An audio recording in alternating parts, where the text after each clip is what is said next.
ध्यान रखो, थाने से गाड़ी बुलाओ, इनको घर भिजवाओ, इनके माँ बाप बुलवाओ, उनकी उसमें छोड़ा जाएगा, ठीक है ना। इनके पापा मम्मी इनका आई कार्ड लेकर आएंगे, ठीक है, आई कार्ड लेकर आएंगे, फिर ये बताएंगे। आधार कार्ड वो तेरा जी करे तो दूंगा, और तेरे पापा इसके पापा मम्मी दोनों आएंगे, दोनों के तब ये छूटेंगे थाने से। सुनील सर, हमारी डायरी है, कार्ड नहीं है, सिर पे ज्वाइनिंग लेटर नहीं है, सिर पे चश्मे हैं और उल्टी टोपी है सर, और शूज है।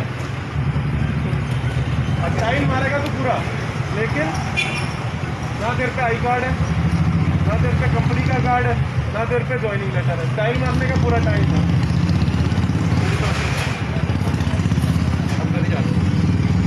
अब तो करनी जाएगी तू भाई हीरो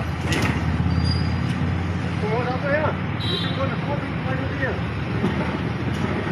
पे तू इन दोनों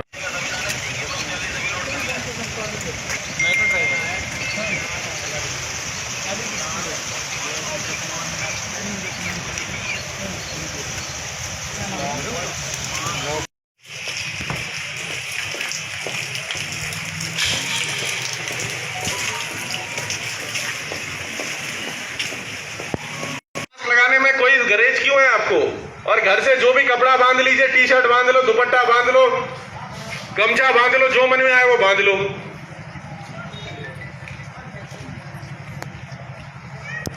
लेकिन बच्चों का ध्यान रखिए सबसे ज्यादा। ये जो बच्चे आपके पुलिस के जाने के बाद वापस गलियों में आ जाते हैं, बिना मास्क लगाए घूम रहे हैं, ये आपकी जिम्मेदारी है। हम तो आएंगे, समझाएंगे, चले जाएंगे दूसरी जगह। अगर पीछे से बच्चा बाहर घूम रहा है तो आप इतना ध्यान रखिए। वो देखिए, वो छोटा सा बच्चा है, उसको क्या पता मास्क लगाना है नहीं लगाना। अरे उसको मारने की बजाय उसको समझा पहले कि मास्क लगाना है।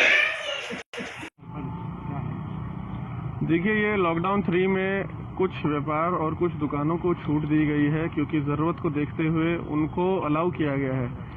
लेकिन किसी भी प्रकार से ऐसे किसी भी व्यक्ति को परमिशन नहीं दी गई है जिसका कोई काम या कोई मतलब नहीं है।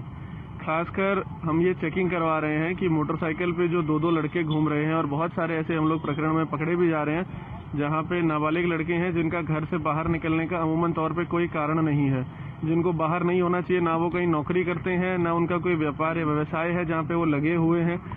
तो उनके पास मेडिकल इमरजेंसी के अलावा कोई कारण नहीं है बाहर आने का। उनके लिए विशेष रूप से चेकिंग की जा रही है। इसके अलावा जनपद में अलग अलग जगहों पे मेरे द्वारा भी भ्रमण किया गया है, और अभी पूरे जनपद में हमने अभियान चलाया है। ये देखने में आ रहा है कि क्योंकि छूट दी गई है, कुछ लोग अपने काम पे जा रहे हैं, कुछ ज़रूरी काम से जा रहे हैं, लेकिन उसमें कुछ लोग ऐसे ज़रूर हैं जो मास्क नहीं लगा रहे हैं। तो हम लगातार मुजफ्फरनगर के सभी लोगों से ये अपील कर रहे हैं कि चाहे वो गमछा लगाएं, कपड़ा लगाएं, रुमाल लगाएं, ज़रूरी नहीं है कि वो 3 लेयर मास्क ही हो, लेकिन अगर घर से बाहर कोई निकल रहा है तो किसी न किसी प्रकार का मास्क लगा के, चाहे वो रुमाल या गमछा ही क्यों ना हो, वो लगा के जरूर निकले। सर, कुछ मीडिया कर्मियों के खिलाफ भी कार्रवाई की गई है? देखिए, अभी इस समय ये पाया जा रहा है कि क्योंकि मीडिया को छूट दी गई है कि वो अपना काम स्वतंत्र रूप से महामारी के समय में कर सकें, कोविड महामारी के समय में, उसमें काफी ऐसे लोग हैं जो प्रेस का, मीडिया का आई कार्ड बना के घूम रहे हैं। अभी चेकिंग के दौरान हमारे द्वारा 2 ऐसे लोगों को पकड़ा गया है, जिसमें एक का आई कार्ड एक्सपायर्ड भी था, और वो दोनों ये नहीं बता पा रहे थे, वो अपने संपादक का नाम नहीं बता पाए, वो ये नहीं बता पाए कि उनका ऑफिस कहाँ पर है, जिससे ये संदिग्धता प्रतीत होती है कि वो किसी अखबार के न होकर बल्कि एक फर्जी आई कार्ड के रूप में मीडिया कर्मी अपने आप को जता रहे थे। उनकी अभी वर्तमान में जांच की जा रही है। अगर ये पाया गया कि वो फर्जी हैं तो मुकदमा लिख के उनको जेल भेजा जाएगा। निरीक्षण के दौरान कुछ बेवजह लोग घूमने को मिल रहे हैं बात कहने के बाद। देखिए, काफी जगहों पे ऐसा है कि लोगों को हम ये समझाने का प्रयास कर रहे हैं कि यदि कोई जरूरी काम है तो ही बाहर निकले, और अगर बाहर निकलते हैं तो मास्क जरूर लगाएं। तो लगातार लोगों को ये समझाया जा रहा है कि 2 ही महत्वपूर्ण चीजें सबसे ज्यादा इस समय है कि मास्क, रुमाल, गमछा कुछ भी जरूर मुंह पे लगा के रखें, और आपस में 2 गज दूरी जरूर बना के रखें। ये दूरी बना के रखना बहुत जरूरी है, चाहे आप दुकान पे हो, चाहे आप किसी काम पे हो, चाहे आप किसी व्हीकल के ऊपर हो, लेकिन आपस में दूरी बराबर बना के रखें, और कोई ना कोई मास्क के रूप में किसी न किसी चीज को मुंह पे बांध के रखें। Thank you.